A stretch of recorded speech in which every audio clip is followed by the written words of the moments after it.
Good morning and good afternoon, everyone. I am Kazuya Takeda from Nagoya University. The theme of my talk today is Bridging Human Behavior Research and Driving AI. Today, I'm honored to share with you the trajectory of my research career.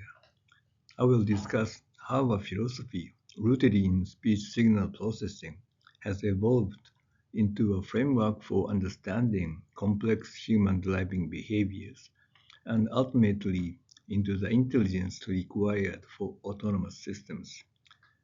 My experiences in speech fields instilled in me two fundamental lessons that have guided my entire career. First, human-related signals must be treated as stochastic sequential data. Second, the volume of data is absolutely crucial for analyzing human behavior. I will then also highlight the recent works of my two PhD graduates who are pushing these boundaries even further.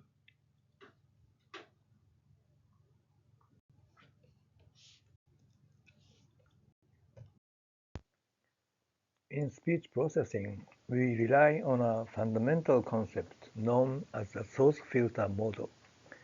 In this biological framework, the airflow generated by the vibration of the vocal cords acts as the source signal.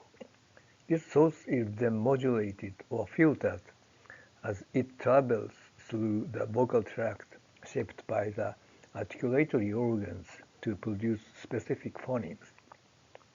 I realized that this simple yet powerful framework could be abstracted and applied to other human behaviors. In the context of driving, for instance, the traffic context, the road geometry surrounding vehicles and traffic signals act as the source. The driver's internal state, their perception, decision-making, and operational processes functions as the filter. The resulting driving behavior, such as steering and pedal operation, is the output signal.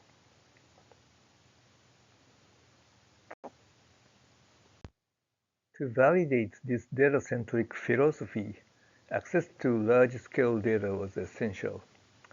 In 1985, I joined KDD and was assigned to the newly launched National Institute ATL.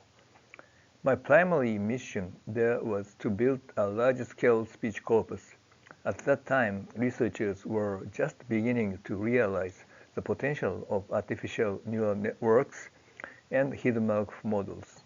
It was becoming clear that the success of these models depended heavily on the availability of substantial datasets. Interestingly, the corpus I built became a cornerstone for the Japanese speech research community.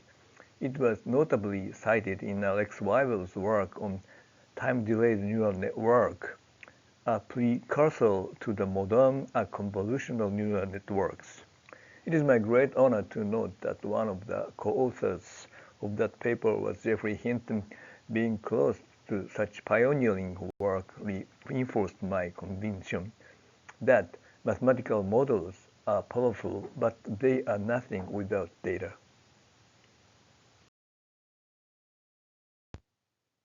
After a decade in the industry, I returned to academia at Nagoya University with a new goal to apply these stochastic modeling techniques to driving behavior. However, unlike speech, there were no open datasets for driving behavior at that time. We had to build our own dataset, and that was our first project. Collecting holistic driving data was a massive engineering challenge. We didn't just want to know how the car moved. We needed to know why the driver moved it. We equipped the vehicle with LiDAR, 360-degree cameras, and microphones to capture the source, that is the traffic context. Crucially, to model the filter or driver, we installed sensors to measure physiological signals. We measured heart rate and skin conductance and perspiration as a proxy for mental stress. We collected data from over 800 drivers in real-world scenarios, creating one of the largest research datasets of its kind at that time. Our first major project was modeling driver personality. We wanted to identify drivers based solely on their pedal operations.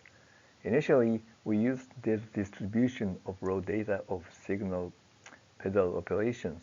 However, we hit a wall. We only achieved 50% accuracy in identifying drivers. We realized that we were facing a classical signal processing problem, blind deconvolution. The observed pedal operation signal is mathematically the convolution of the input signal, that is the traffic context, and the system's impulse response, that is the driver's personality. In our initial Gaussian mixture approach, these two factors were mixed. To solve this, we applied capsular analysis, a standard technique in speech processing used to separate the vocal cord source from the vocal tract filter. By applying this to driving data, we successfully separated the traffic context from the driver's behavioral characteristics. This method improved our driving identification accuracy by 20%, drastically reducing the error rate. This was a pivotal moment.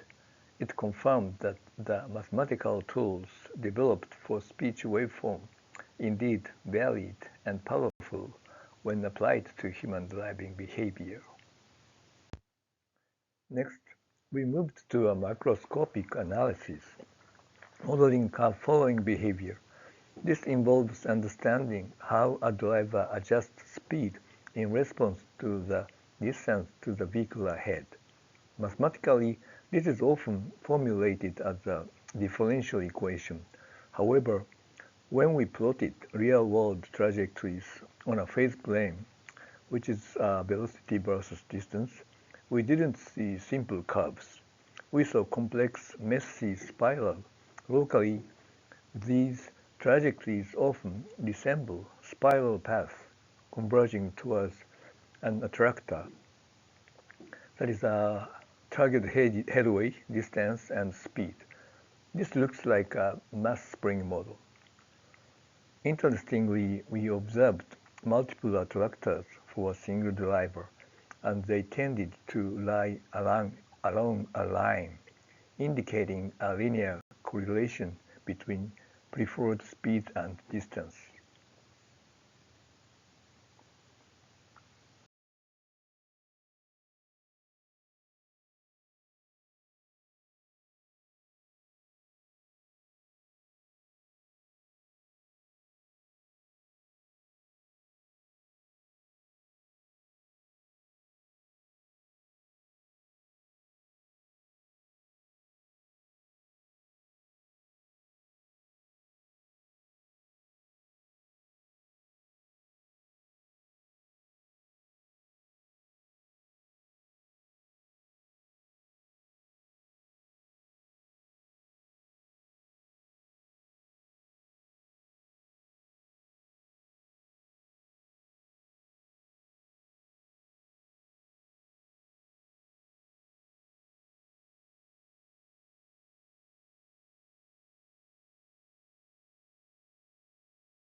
While analytic functions are great for understanding mechanisms, they struggle to capture the uncertainty and variability of real human driving. Therefore, we shifted our approach. We treated these trajectories not as a function, but as a distribution of vector data. We estimated the joint probability density function of intervehicular distance, velocity, and acceleration using Gaussian mixture models. By modeling the joint distribution, we could predict the most probable behavior essentially finding the likelihood maximizing trajectory given a current state. We compared real driving behaviors with trajectories reproduced from these probabilistic models. The results were striking. We could accurately reproduce the driving style of both conservative drivers who keep large distances and aggressive drivers who also found that modeling. Braking, however, was significantly harder than acceleration, as braking often acts as like a binary switch with high-frequency components, whereas acceleration is more continuous.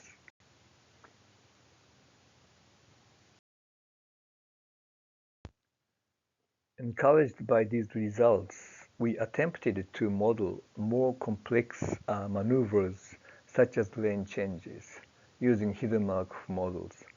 We could define states like preparing, switching, and adjusting. However, scaling this to general driving was incredibly difficult. The problem lies in the discrete nature of HMM.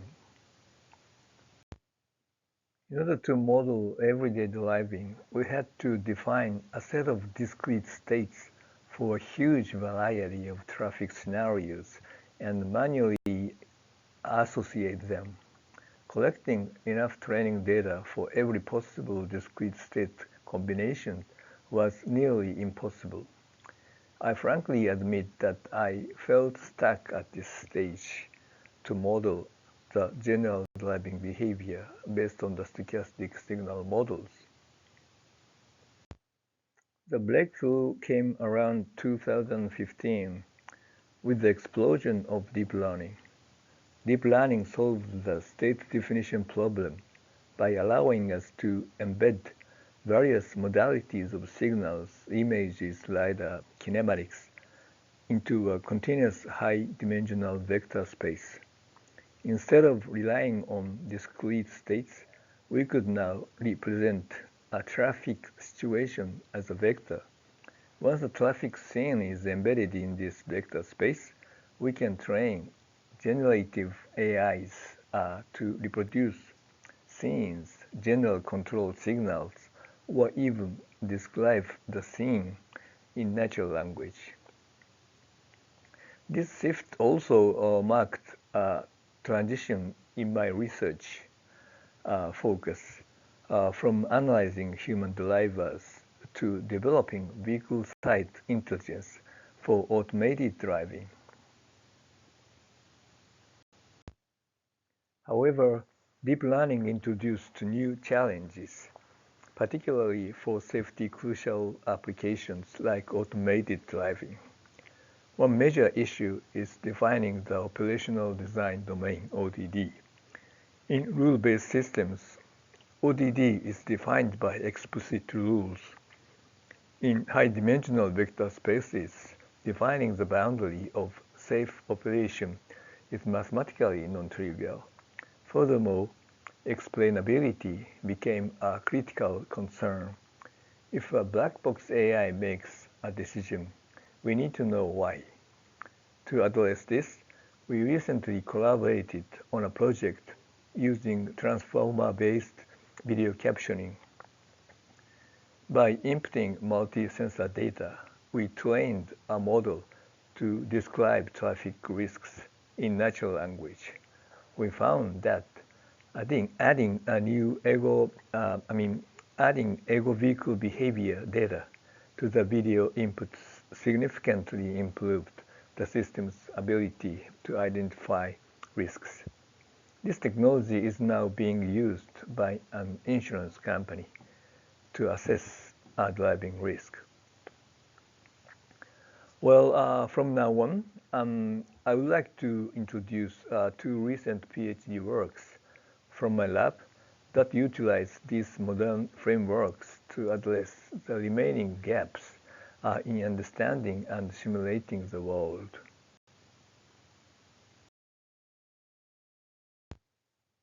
First, let me introduce the work of Dr. Yafu Tian. His research addresses critical limitation in current perception systems, the lack of explicit modeling of relationships. Traditional perception detects objects. There is a car, there is a pedestrian, but it often fails to capture the interaction. The car is yielding to the pedestrian, or the truck is blocking the lane. To solve this, he proposed the road scene graph, RSG. This is a topological graph representation where nodes represent traffic participants and map elements like lanes and junctions, and edges explicitly encode the semantic relationships. He developed two complementary approaches to construct these graphs. One uses a graph neural network. This method is used when we have rich sensor data. It utilizes high precision object detection and high definition maps. It formulates scene graph generation as a graph completion task. The other one uses LLM or VLM, recognizing that we don't always have LiDAR or high-definition maps. This method leverages vision language models. It extracts spatial-temporal cues from video to infer relationships based on visual context alone.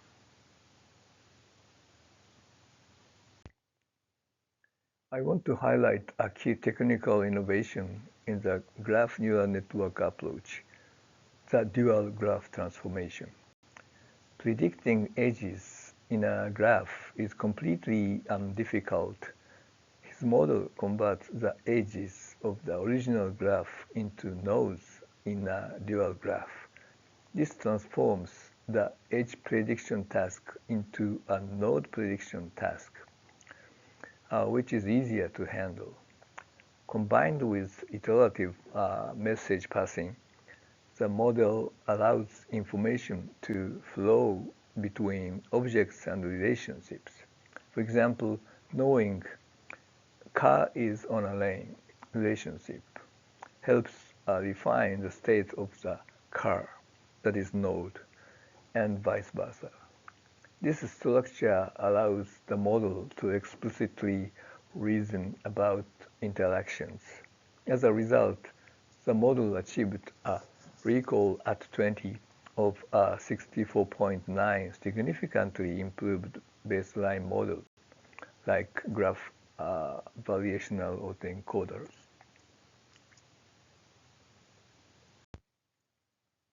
One of the most powerful applications of road scene graph is traffic scene retrieval using a query by example approach. Imagine trying to find a specific scenario in petabytes of driving data, such as a vehicle turning left while a pedestrian crossing. An image search relies on visual similarity, not semantic similarity. With road scene graph, we can search by graph topology. To ensure efficiency, we optimize the algorithm by treating edges as unidirectional and using label-based filtering. For simply a query like following a car, the retrieval time was incredibly fast, approximately 0.5 milliseconds per 1,000 scenes. Even for complex queries involving intersections and multiple agents, the matching time remained mostly under 10 milliseconds. This proves that graph-based retrieval is not only semantically precise, but also computationally efficient for large-scale datasets.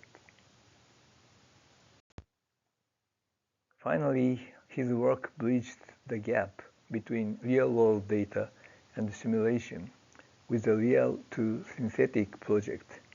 He developed a pipeline to convert nuisance database map data into the ASAM Open Drive standard format. This allows us to take a real-world traffic scenario represented as an RSG road scene graph and automatically generate a simulation environment in standard simulators like Kara or Sumo. This capability is vital for creating the vast number of test scenarios needed for autonomous vehicle validation. Next, I would like to introduce the work of Dr. Robin Carlson. Robin Carlson's thesis takes a step further, proposing a framework for general-purpose mobile reasoning agent. He argues that fully autonomous driving is not just an engineering problem of better detection, but an artificial general intelligence problem. An agent must be able to reason about novel situations using common sense, much like a human. To enable this, he proposes the predictive state representation. Conceptually, this functions as an artificial hippocampus in the human brain. The hippocampus is crucial for spatial memory and predicting future events. Similarly, this framework provides a dual representation of the world. One is latent variable, which is a compact vector representation for the efficient calculation, and also explicit map, which is a top-down two-dimensional grid map where each cell contains a high-dimensional semantic embeddings. A key theoretical contribution here is latent compositional semantics. Traditional semantics map uses discrete labels like road, car, building, but the real world is messy. A puzzle might be drivable or not drivable depending on context. His approach allows grid cell to hold open vocabulary embeddings. A single cell can simultaneously encode multiple attributes like road, asphalt, wet, drivable. He developed a method called sufficient similarity inference instead of just picking the most similar label. This method allows the agent to query if a location matches a set of properties like is this area drivable and safety. This flexibility is essential for reasoning in open-world environments. How do we build this? The pipeline transforms raw sensor data into partial world states as follows. First, semantic interpretation. So RGB images are processed by a visual language model to generate dense semantic embedding maps. Spatial groundings. These embeddings are mapped onto 3D LiDAR point clouds. And observation accumulation. Sequential point clouds are accumulated into an egocentric frame using SLAM. And then bird eye view projection. The 3D data is projected into a 2D bird's eye view grade. Crucially, since sensors only see a fraction of the world, the developed and open vocabulary predictive models. This is a hierarchical variation autoencoder that learns to fill in the blanks. It predicts the complete state of the world, including occluded areas, based on past experiences. To demonstrate the power of this representation, he developed a method called directional soft lane probability (DSLP).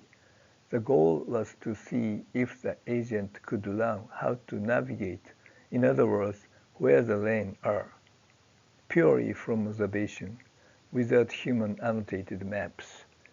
Experimental results using the new sense dataset, he compared his self-supervised model against state-of-the-art supervised model, like lane graph net, that had access to ground truth HD maps. The supervised baseline achieved an interaction over union IOU of 0.42, his DSLP using no map data and learning only from partial observations achieved a higher score of 0.44. This is a significant result. It suggests that a properly designed predictive world model can learn the rule of the road directly from data, potentially eliminating the reliance on expensive pre-built high-definition maps.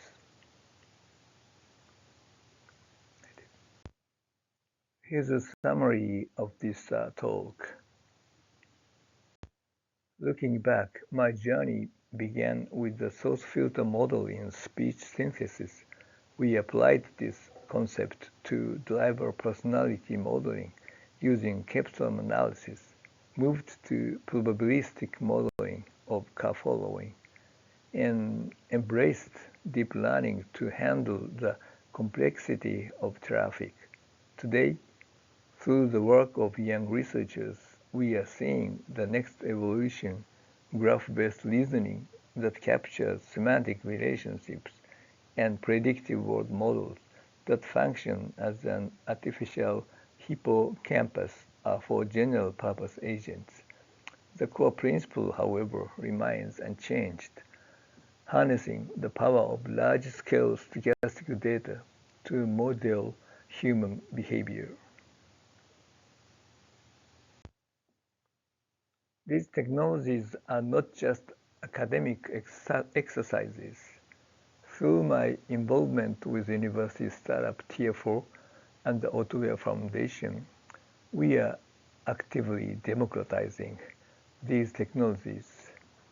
By making Autoware open source, we have empowered a global community of developers to build upon these fundamental foundations. I'll be retiring from Nagoya University next March.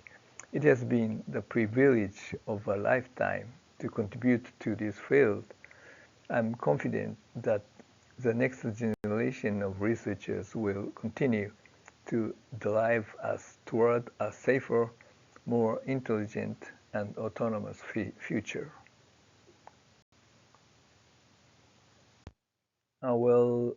Thank you very much for your attention.